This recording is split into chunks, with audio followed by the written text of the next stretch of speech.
يا صباح الفل عليكم، اهلا وسهلا بكم جميع متابعينا ومشاهدينا في كل مكان. جايبين لكم النهارده منتج مهم، منتج ضروري جدا لكل الناس. البطاريات بقت حاجه اساسيه في حياتنا، حاجه اساسيه في يومنا. فاحنا جبنا لكم النهارده شاحن بيشحن 4 بطاريات، المقاس الكبير، اكبر مقاس اللي هو 3.7 فولت.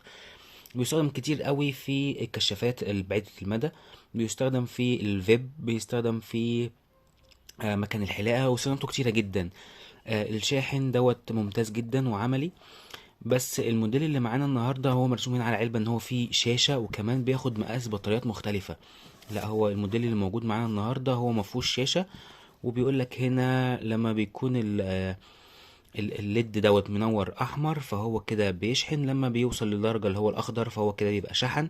تمام. وبيشحن كذا، يعني حاجات مختلفه من ملي امبير. بيشحن 1600، 16340 و 18650 و 26550. هنفتح دلوقتي كده ونجرب معاكم ونشوفه. هو الاوت بوت هنا بتاعه مكتوب 3000 ملي امبير.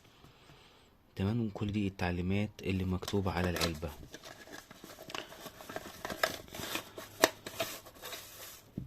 ده شكل الشاحن، بياخد المقاس الكبير.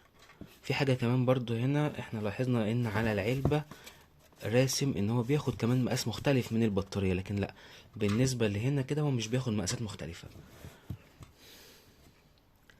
هنجرب معاكم كده برضو ونشغل فيه بطاريات ونشوفها بتشتغل ازاي وطريقة العمل بتاعته. هنا مكتوب على كله 18650. كده وصلنا الحجر.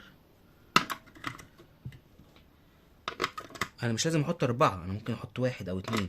عايز اوريكم برضو حاجة من ضمن الحاجات اللي بيشحنها، الكشافات اللي هي بعيدة المدى القوية جدا. طبعا الكشاف ده كله معدن، وبيبقى راكب فيه نوع، وكمان قلم الليزر. البطاريات اللي هو المقاس ده تمام بيشحنها على طول، بيبقى 3.5، 3.7 فولت. نفس الحجر ده بيستخدم في اقلام الليزر اللي هي بعيدة المدى. هنبقى نشحن الكشاف ده في مرة تانية ان شاء الله.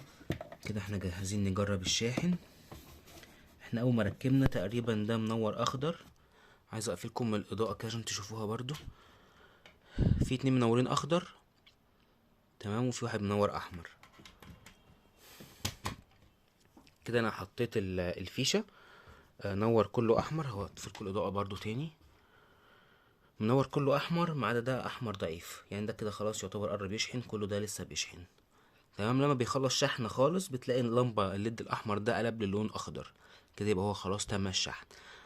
طبعا جهاز زي دوت هينجز معاك، بحيث الناس اللي بتستخدم حجرين للفيب، الناس اللي بتستخدم مكن الحلاقة، فده هينجز معاك وهيشحن لك البطارية بتاعتك في وقت قياسي. متنسوش تعملوا لايك للفيديو ومتابعة للقناة عشان تشوف كل جديد وغريب. شكرا.